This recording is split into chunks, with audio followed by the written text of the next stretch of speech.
Thank you, Lord. Thank you, Lord. All I have to say, thank you, Lord. Thank you, Lord. Thank you, Lord. All I have to say, I say thank you, Lord.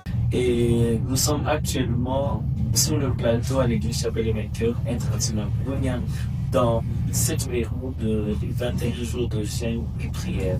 Sur le plateau, mon pasteur et avant tout, je me présente. Je suis le pasteur Ronaldo, l'un des pasteurs dans la commission. Et je ne suis pas seul, je suis avec le pasteur résident, pasteur dont du jour on commence avec Dieu venions. Alors, nous sommes très heureux de recevoir sur ce plateau et nous allons se passer un temps de questions-réponses autour de jeûne et de prière parce que nous savons que nous sommes déjà dans ce programme de 21 jours de jeûne et prière. Alors, peut-être beaucoup de gens sont ignorants de cet exercice spirituel. Alors, je vais déjà lancer la première question.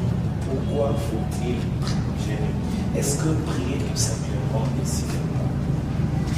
Merci beaucoup, Pasteur Ronaldo. D'abord, nous rendons grâce à Dieu. La Bible déclare prier sans cesse. Mais la prière avec le jeûne nous révèle la puissance pour la domination. Et nous jeûnons pour être revêtus de la puissance. Même Jésus avait besoin de la puissance pour dominer sur cette terre. Jésus avait reçu la domination grâce à la prière et le jeûne. Tu ne peux pas dominer sans la puissance. C'est impossible de dominer en tant que croyant. Le jeûne et prière nous rend aussi sensibles à la voix de Dieu. Le jeûne et prière garantit des réponses rapides à nos prières. Le jeûne et prière nous donnent le péché surnaturel dans la vie. Voilà pourquoi il est très important de prier et de jeûner. Alors, nous passons rapidement à la deuxième question. Comment est-ce qu'on peut jeûner d'une manière efficace? Parce que pour ceux qui veulent faire le jeûne, ils sont savoir qu'ils sont en train de le faire d'une manière efficace ou d'une manière inefficace. Donc, pour jeûner d'une manière efficace, Dieu à la prière, il faut beaucoup prier. Parce que jeûne sans prière, c'est une grève de faim.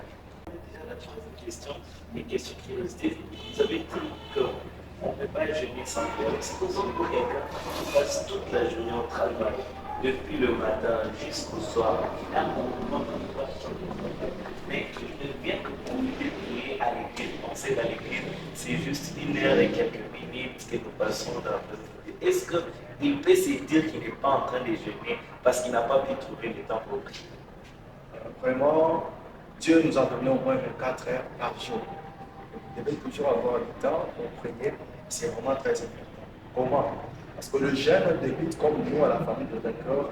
Le jeûne avait commencé le 5, nous allons clôturer le 25 décembre et le 25 janvier ce mois ici. Et sur ce, nous avons au moins 24 heures par jour. Le jeûne commence de 0 heure jusqu'à 18 heures.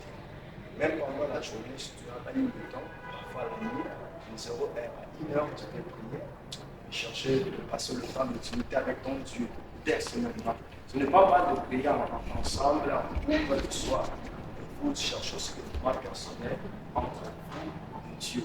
C'est vraiment très important. Même pendant la nuit, même de 4 heures à 5 heures du matin, c'est important de passer le moment d'intimité avec Dieu pendant la période du jeûne.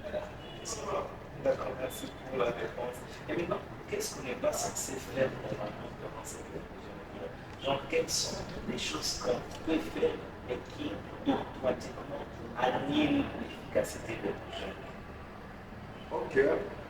Les choses que nous ne devons pas faire pendant le jeûne, nous devons d'abord premièrement fuir le péché. Parce que nous prions pour avoir des réponses. C'est très important. Ce n'est pas avant on prie seulement, nous sommes venus prier pour avoir des réponses. Le premier ennemi du jeûne, c'est d'abord le péché. Comme la Bible nous dit dans Ésaïe chapitre 59, le verset 1 à 3, les mains de Dieu ne sont pas trop pour agir, ni ses oreilles trop pour entendre. C'est son péché de mettre une séparation entre vous et votre Dieu. Et Jean chapitre 9, le verset 31, avec déclare Dieu n'exauce pas la prière du péché. Et tous ont péché, sont privés de la gloire de Dieu. Nous devons vraiment se regarder de faire notre chien.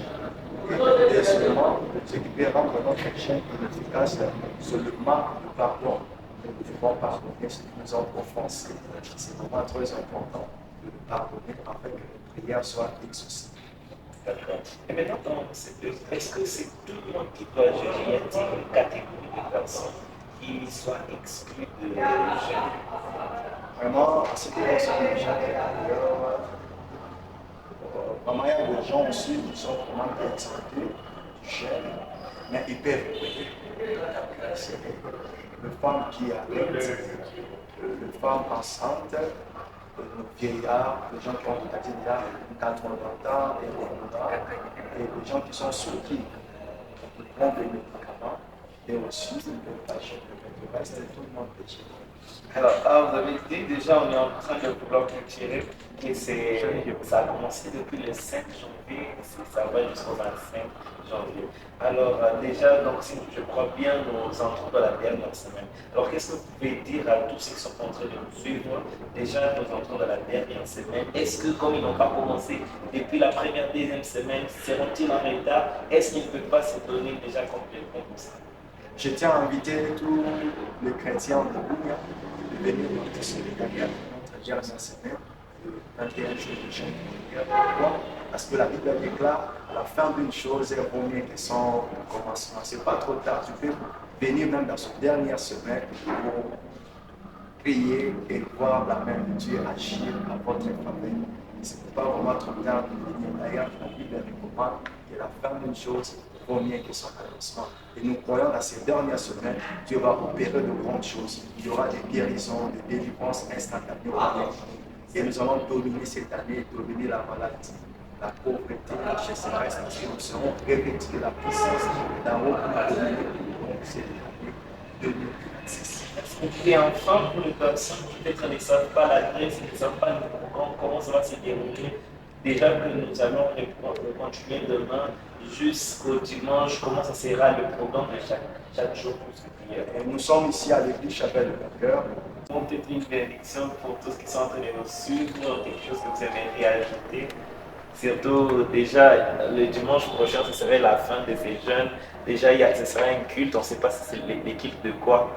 Alors, on aimerait juste un mot par rapport à tout ça. Le dimanche prochain, ce sera notre culte de restauration. Et vous allez expérimenter la restauration totale dans tous les aspects, dans tous les domaines de votre vie. Et je profite de cette occasion pour bénir d'abord tous les vainqueurs de Bounia et tous ceux qui nous suivent partout dans le monde et tous les vainqueurs partout dans le monde. Soyez bénis de la part du Seigneur. De la Chapelle des vainqueurs internationale Bounia.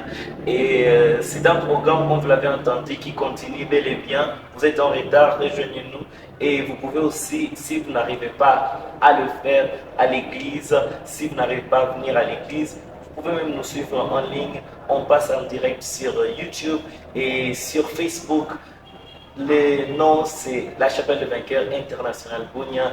Caribou à tous et à la prochaine. Que Dieu vous bénisse éternellement.